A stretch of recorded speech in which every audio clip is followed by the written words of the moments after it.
નમસ્કાર દર્શક મિત્રો, આપ જોઈ રહ્યા છો ગુજરાત ફર્સ્ટ અને અમારી વિશેષ રજૂઆત મોટિવેશનલ મોર્નિંગ સાથે હું છું જાગૃતિ।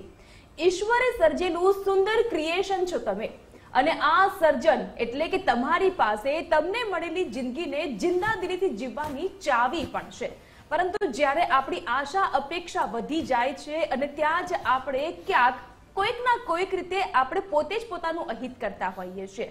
મોટિવેશનલની વાતો બહુ દૂર રહી જાય છે, પરંતુ હતાશા સૌથી પહેલા ઘર કરી જાય છે અને એ જ હતાશાને જીવનના ડગલે ને પગલે આવતી ચિંતા અને તણાવમાંથી મુક્તિ કેવી રીતે મેળવી શકાય, તો તેની માટે તમે કદાચ કેટલાક અલગ અલગ મોટિવેશનલ સ્પીકરને સાંભળતા હશો અને તેઓના દ્વારા જે વાતચીત હોય છે ને મંત્ર મળતો હોય છે તેને ક્યાંક જીવનમાં ઉતારવાનો પ્રયાસ પણ કરતા હોય છે। તો આ જ આશય સાથે તમારી ચિંતાને થોડીક દૂર કરી શકીએ, તમને થોડાક મદદરૂપ થઈને તમારા જીવનમાં થોડીક હકારાત્મકતા પોઝિટિવિટી અમે લોકો લાવી શકીએ, તે જ આશય સાથે ગુજરાત ફર્સ્ટ લઈને આવ્યું છે આ વિશેષ રજૂઆત મોટિવેશનલ મોર્નિંગ।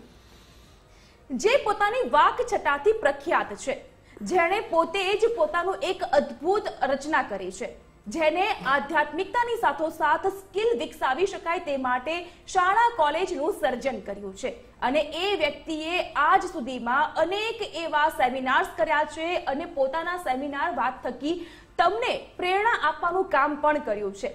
હવે આ મોટિવેશનલ સ્પીકર તમે કદાચ સમજી ગયા હશો જ્યારે મેં શાળાની વાત કરી, કોલેજની વાત કરી ત્યારે। જી હા, તમે બરાબર સમજ્યા છો।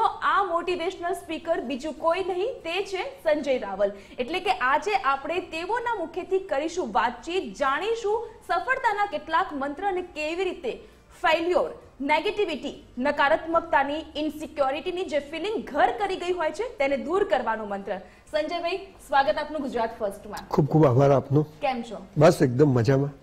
ગોડનું બેસ્ટ ક્રિએશન તમારા સેમિનારમાં, તમારા વક્તવ્યમાં અવારનવાર સંભળાતું આ જે શબ્દ હોય છે અને તેની સાથોસાથ આધ્યાત્મિકતાની સાથોસાથ સ્કિલનો સમન્વય કરીને તમે જે શાળા કોલેજ અને આ જે એજ્યુકેશન પોલિસીને સુધારુ રૂપ કેવી રીતે ચલાવી શકે એનું સરસ એવું કામ પણ શરૂ કર્યું છે। તો શરૂઆત આપણે વિદ્યાર્થીઓની સમસ્યાથી કરીએ। આજનો જે સમયગાળો છે એ ફાસ્ટ લાઈફની સાથોસાથ હરીફાઈનો યુગ છે, રેન્ક લાવવાનો છે, ગમે તે થઈ જાય। આ રેન્કની જે ભાગદોડ છે ને એમાં વિદ્યાર્થીઓ પોતાની પ્રેરણાને ક્યાંક ગુમાવી રહ્યા છે, એ લોકોને પ્રોત્સાહિત આપણે કેવી રીતે કરી શકીએ? બહુ મહત્વનો પ્રશ્ન તમે પૂછો છે, પણ વર્ષોથી 70 વર્ષથી પહેલા બીજા ત્રીજા નંબરનું જે મહત્વ રહ્યું છે, ધીઝ આર ધ ટોપર્સ, તેજસ્વી તારલાઓ, તો શું બાકી બધા નક્કામાં છે? The whole education system is working for only 10% of the total students. What is about rest of the 90% students? એટલે જે પહેલો બીજો ત્રીજો છે એ મહત્વના છે, પણ દરેક બાળક મનુષ્ય કેમ બન્યો કે ઈશ્વરે એને સારા કર્મ કર્યા છે એટલે તો મનુષ્ય બનાવ્યો છે। દરેકની ફિંગરપ્રિન્ટ અલગ છે। દરેક બાળક કોઈ વડાપ્રધાન બધા ના થઈ શકે, બધા સીએમ ના બની, તમારી જેમ બધા એન્કરિંગ ના કરી શકે, મારી જેમ બધા વક્તા ન બની શકે, અમિતાભ બચ્ચનનો છોકરો સુપરસ્ટાર ના થઈ શકે, મુકેશભાઈ અને અનિલભાઈ બંનેને સરખા રૂપિયા આપ્યા તો અનિલભાઈને તકલીફ છે, મુકેશભાઈને મજા છે। તો આ શું છે? આ ભૂલીને આપણે બધા જ રેટ રેસમાં આવી ગયા છે કે બસ, અને સફળતાની વ્યાખ્યા શું? પહેલા તો એ જ ઊંધું કરવું પડશે કે શું 50 કરોડ, 100 કરોડ, 500 કરોડ, 1000 કરોડ, 1 કરોડ, શું સફળતા? સફળતા એટલે શું? શું સરદાર પટેલ સફળ નહોતા? શું ગાંધીજી સફળ નહોતા? સુભાષચંદ્ર બોઝ સફળ નહોતા? તો સફળતાની વ્યાખ્યા શું છે?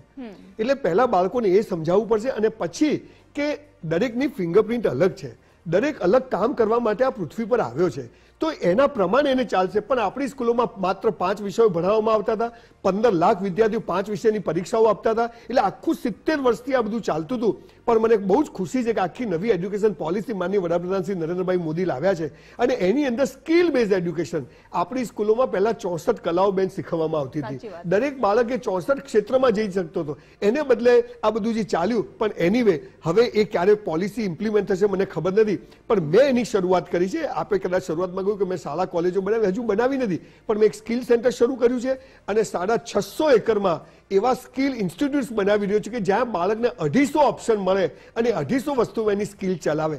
પણ મારું સૌથી મહત્વની વાત એ છે કે આધ્યાત્મિકતાની તમે જે વાત કરી, આજે મા બાપની વેલ્યુ, સંસ્કારો, લગ્ન જીવનનું મહત્વ, પ્રેમ શું છે, આ બધા વિષયો પર કોઈ અડતું નથી, કોઈ બોલતું નથી અને માત્ર બધાને ધર્મના નશામાં રાખવામાં આવે છે। એટલે સાચી વાતથી બાળક દૂર રહી જાય છે, મા બાપથી ડિસ્કનેક્ટ થાય છે, કમ્યુનિકેશન ગેપ થાય છે અને એને કારણે બાળક પેલા પ્રેશરમાં આવે છે। મા બાપ 90% આવવા જોઈએ. હવે એ મા બાપના બેના ભેગા કરો તો બેન 90 ના થાય. હવે એને 90% જોઈએ છે. એટલે આ પ્રશ્ન તો અનંતકાળથી ચાલે છે. પણ હું એવું માનું છું કે એવો સમાજ બહુ જલ્દી નિર્માણ થઈ જશે કે જેમાં બાળકને જે કરવું છે એ એને કરવા મળે. અને એવું ઇન્ફ્રાસ્ટ્રક્ચર પૂરું પાડવું એ સરકારની સાથે અમારા જેવા અથવા આપણા જેવા પ્રાઇવેટ લોકોનું પણ કામ છે. અને એ કરીશું તો દરેક બાળક સફળ થવા પેદા થયો છે એ સમજી જશે તો કોઈ ડિપ્રેશનમાં નહીં આવે, હતાશામાં નહીં આવે. સાચી વાત છે. કારણ કે માતા પિતાનો અહીંયા સૌથી વધારે મોટો રોલ હોય છે. જેટલું શૈક્ષણિક સંસ્થાનો રોલ હોય છે, સૌથી વધારે માતા પિતાનો રોલ હોય છે. કારણ કે પોતાના પાડોશમાં રહેનાર બાળકને જો 96% આવ્યા છે ને એના ઉલટા 69% તમારા બાળકને આવ્યા છે તો તમે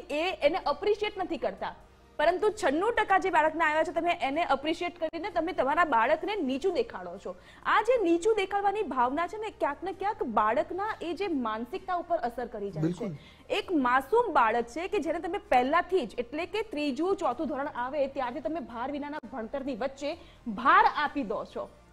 તો એ માતા પિતાને આપણે કેવી રીતે કરવું જોઈએ કે ભાઈ તમે આ વસ્તુ ના કરો, ખોટી વસ્તુ તમે તમારા બાળકના માનસિક સ્થિતિને બગાડી રહ્યા છો. મા બાપે ખલીલ જીબ્રાનનું પેલું વાક્ય યાદ રાખવું છે કે we are trustee of our children, we are not owner of our children. ઈશ્વરે આપણને 2-4 બાળકો આપ્યા છે, એ અનંત સંભાવનાઓ લઈને આવ્યો છે. તમે દુનિયાના 100 કરોડપતિઓ, 100 સફળ લોકોને લઈ લો જુદી જુદા ફિલ્ડના, એને એકે એના મા બાપ એને નતું કહ્યું કે તું શેર બજારમાં જજે, તું વિમાન બનાવજે, તું હેલિકોપ્ટર બનાવજે, તું નિરમા પાવડર બનાવજે, તું બાલાજી વેફર બનાવજે. અને બધા જ લોકો સફળ થયા છે. એનું મતલબ કે ઈશ્વરે દરેકનું સર્જન કર્યું છે. કોઈ દિવસ કોઈને ખબર પડી નથી ને પડવાની નથી. હા, બાળકને સંસ્કાર આપવાનું કામ મા બાપનું છે, પણ બાળકને જે કરવું છે એ જો તમે એને કરવા દેશો તો હું માનું છું કે બાળક ચોક્કસ એની ફિલ્મ બને એટલી જલ્દી રિલીઝ થશે. આપણે ત્યાં 130 કરોડમાંથી 80 કરોડ લોકો ગરીબી રેખાથી નીચે જીવે અને સરકારનું રેશન કાર્ડનું ખાય છે. એનું કારણ જ આ છે કે દરેક બાળકને એને જે કરવું છે એ કરવા નથી મળતું. અને એટલે પછી કોલેજોમાં ને એમાંથી જયારે બહાર નીકળતા કે આટલી બેકારી છે, આટલી બેકારી છે, પણ એ એના માટે જવાબદાર બંને વસ્તુ છે. પણ હવે બેન બહુ બદલાવ આવ્યો છે. હું જોઉં છું, લોકોને જોઉં છું, મા બાપ બાળકોને ફ્રીડમ આપે છે, પણ એની સામે ફ્રીડમની સામે પછી બાળકો એનો મિસયુઝ કરી અને એ પણ ખોટા રસ્તે જાય છે. ત્યાં પછી બહુ પ્રોબ્લેમ્સ ઉભા થાય છે. એટલે બાળકોની, સંસ્થાઓની ને પેરેન્ટ્સની આખી આ ટ્રાયેંગલ પર આપણે ચર્ચાઓ કરવાની જરૂર છે કે બધા જ લોકો એક એવો સમાજનું નિર્માણ કરે કે પણ બાળકને ગમે છે કરવા ક્યાં જશે. મારે ક્રિકેટ રમવું છે, મને ક્યાં રમવા મળશે? મારી સ્કૂલમાં એક બેટ છે, મારે સંગીત શીખવું છે, મારી સ્કૂલમાં 2000 છોકરા છે, એક હાર્મોનિયમ છે, તો એ કેવી રીતે તમે બધા કહો છો પણ એ બાળક કરશે ક્યાં છે? મારે દોડવું છે, દોડવાના ટ્રેક જ નથી. તો પહેલા એક ઇન્ફ્રાસ્ટ્રક્ચર ઊભું કરવું પડશે, સરકાર અને પ્રાઇવેટ સંસ્થાઓએ, અને પછી મા બાપે કન્સેપ્ટ. એક પેલો નીરજ ખાલી ભાલો ફેંકે 5 કરોડ રૂપિયા મળે છે. એક સરિતા ગાયકવાડ 400 મીટર દોડે છે અને 5 કરોડ રૂપિયા મળે છે. ક્યાં પૈસા કમાવાની જરૂરત છે? પણ એ કરવા માટેનું ઇન્ફ્રાસ્ટ્રક્ચર જોઈશે. અને એ ઇન્ફ્રાસ્ટ્રક્ચર જો બરાબર ઉભા થશે તો હું માનું કે બહુ સરસ. અને હું જોઈ રહ્યો છું ગુજરાત સરકાર, હું તો જો બહુ બધા સ્પોર્ટ્સ બધું થઈ રહ્યું છે, પણ it will take 5-10 years to reach this point. Thank you so much સંજયભાઈ. આજના આ મોટિવેશનલ મોર્નિંગ કાર્યક્રમમાં આપ આવ્યા અને જીવનને કેવી રીતે વધુ સુંદર બનાવી શકો છો, તમે તમારું બેસ્ટ પરફોર્મન્સ આપ્યો, સુંદર મજાનો મેસેજ આપ્યો. Thank you so much. Thank you. તમારે તમારા જીવનની દોરી કોઈના હાથમાં આપવાની જરૂર નથી. બસ આટલું કરો. તમારું જીવન છે એમાં તમે તમારી જાતે જ પ્રેરણા આપી શકો છો અને એને પ્રોત્સાહિત કરી શકો છો. તો ફરીથી મળીશું મોર્નિંગ મોટિવેશનલમાં. આપણે વાત કરીશું કે જેના કારણે તમારી સુંદર સવારની સાથોસાથ તમારું સુંદર જીવન પણ બનશે. હાલ મને આપશો રજા. નમસ્કાર.